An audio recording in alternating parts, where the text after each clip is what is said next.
Ask you, is this a gun? I go, no, buddy, that's not a gun. This is a gun. Peacocks are outside of, what we normally deal with. Mostly, as you can imagine, chickens are the big thing. So You're the what? The sock model? Oh, no. Too legit to quit. Too legit. Too legit. This is episode 19.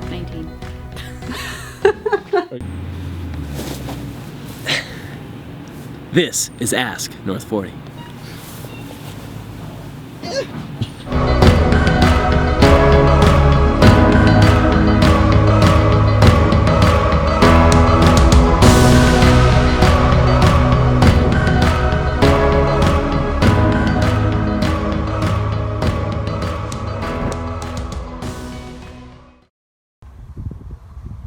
Fred and I are at Winston Rod Company. So we're here at Winston to see how a fly rod is made.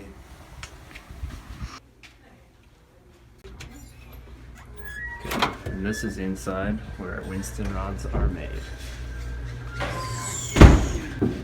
Okay, That's where the magic Fred, happens. most people don't get to go in here. This is where the magic happens. We're just gonna open the door. We can't? Okay. We just got busted. This is where the blanks are made.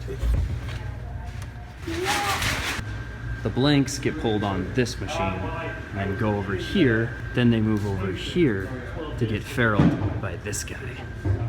Then they come over here and get one of Winston's famous corks here. How long have you been wrapping rods for Winston?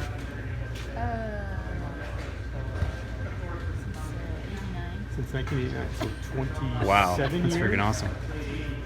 So you are the rapper, right? Is your name Elaine? Cool. You are the rapper, yeah, we heard about you. Oh, really? Yeah, you're pretty famous in this building. This is Barb, who is in charge of coating Winston rods. And we're going into the coating center, which is right there. And then these ladies help finish the rods, put the wraps on the rods. Finally, Winston rods make it into the shipping department and they get real seats put on them. Anyway, Like there you go. these. The burgers out front. Inventory, I've been waiting for that. This is a fly rod actually shipping to Yeah, right on. North 40 Outfitters. That's perfect. All right, for this next question, we're going to run to the store and talk to Zach because he is the master, literally, the master in 4 pistol divisions. He's also an 8-time NRS champ. He's got over 15 years of competition, and he holds not 1, but 2 world records. Let's go talk to Zach. And in case you need more proof, check out this video of Zach in action.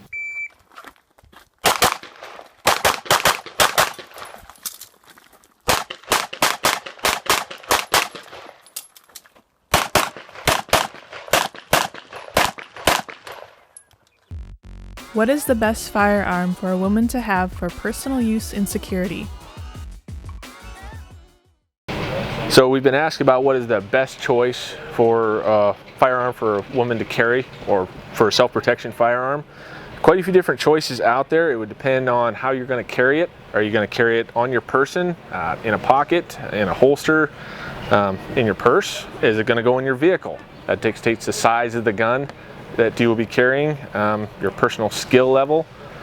We have smaller stuff designed for pocket carry and some middle-sized stuff that you can kind of go both ways. If you're having it in your vehicle or at your house and you're not carrying it around with you, a larger firearm, easier to shoot, controls the recoil better, has a larger round capacity. And depending on your your skill level, a simple revolver, you've got 5 rounds. It's loaded or unloaded, very easy to tell if it's loaded or unloaded. That's a great way to start. If you're not experienced with a handgun, a shotgun is an easy way to go. They're easy to operate, they're easy to shoot. You don't take near the training or practice time that a handgun would. So obviously there's a lot of choices, different guns, where you're going to carry, how you're going to carry. Just come on in, talk to us, we'll set you up with a good gun. So we're getting ready to go back to our man Dave at Neutrina. He's getting ready to make his 4th appearance on the show. Been getting him a lot of chicken questions lately, but today Mike got him one about peacocks. Mike asked, what do you feed a peacock? So, with peacocks, you want to go for the first 6 weeks of their life. They need to be on a much higher protein starter than your regular chick starters. So we need them up around like 28% protein. So that would be your Country Feeds Game Bird starter, which is a high protein pheasant turkey starter.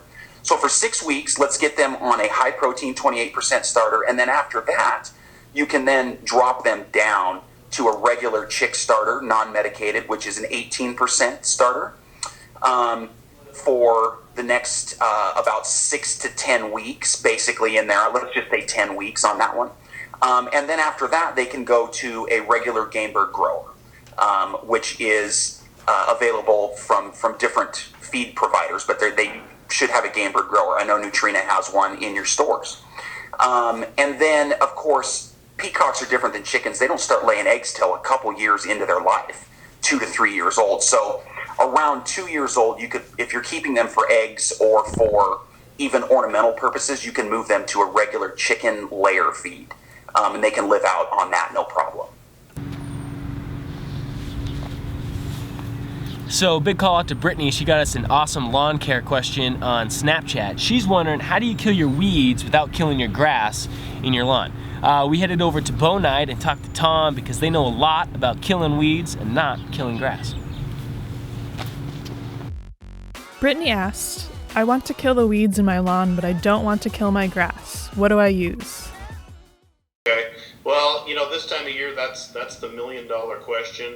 Weeds in general, specifically somebody's lawn, and most homeowners are striving to get that golf course quality look. And so, before I completely dive into it, we need to be careful and kind of define the word weeds, especially in lawns, because what homeowners battle will be broadleaf weeds, things like clover and plantain and dandelions, the larger leafed weeds. And then the secondary weed is what we classify as a grassy weed, which would be like your annual bluegrass, crabgrass, quackgrass, grasses that look like turf grasses, but they typically grow quicker, and so therefore they're taller, and they're oftentimes a paler green, so they're unsightly and creating unsightly problems in the lawn. Gotcha. So really both broadleaf weed and a grassy weed, they're relatively easy to control, but we do need to identify which one it is. And so for broadleaf weeds, like I mentioned, the common ones are your dandelions, your clover, your plantain. Homeowners are going to want to be looking for products that contain something called Trimec or carfentrazone, Mecaprop. Those are 3 pretty common broadleaf weed controls, safe for turf application. Okay. And then for the grassy weeds, it's an entirely different mix of actives, and 2 of the more effective and popular ones would be quinclorac and sulfentrazone. Okay. And again, both of those are safe to apply right over the top of our turf grasses, but when applied according to label and done on a relatively warm and dry day, are very, very effective. I thought you brought up a really good point about mixing to label. I actually have to be honest, and I sprayed my weeds last week, my broadleaf, and I think I mixed maybe a little strong because unfortunately I feel like I affected my lawn in those areas as well. So certainly, is that definitely an issue? Can you still kill your lawn if you're not using these products appropriately for your weeds? Well, I don't know if you could. I guess in a way you could kill the lawn. I mean, if misused and overused, you're definitely going to get some burning and some stunting in the turf grasses, you know, the grass that we want, the perennial rye and the fescue. I always joke that most homeowners, and don't take this the wrong way, but most homeowners will do the glug effect. You know, glug, oh, maybe one more glug is good, you know, more is better. So, you know, I joke, but on the flip side, I always tell the customer, the homeowner, refer to the label. The label's the law. If it says 1 tablespoon per gallon of water, or if it's 1 ounce per gallon of water, that's how we mix it. And if you mix it according to label, then everything else is good.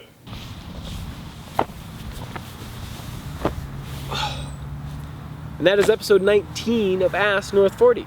Thanks for getting those questions in and making this one happen. Keep them coming in. Leave a comment below in Facebook or on YouTube. Use the hashtag AskNorth40 on Instagram or Twitter, or send us a drawing and some emojis on Snapchat. Either way, get us the questions and we will get the answers.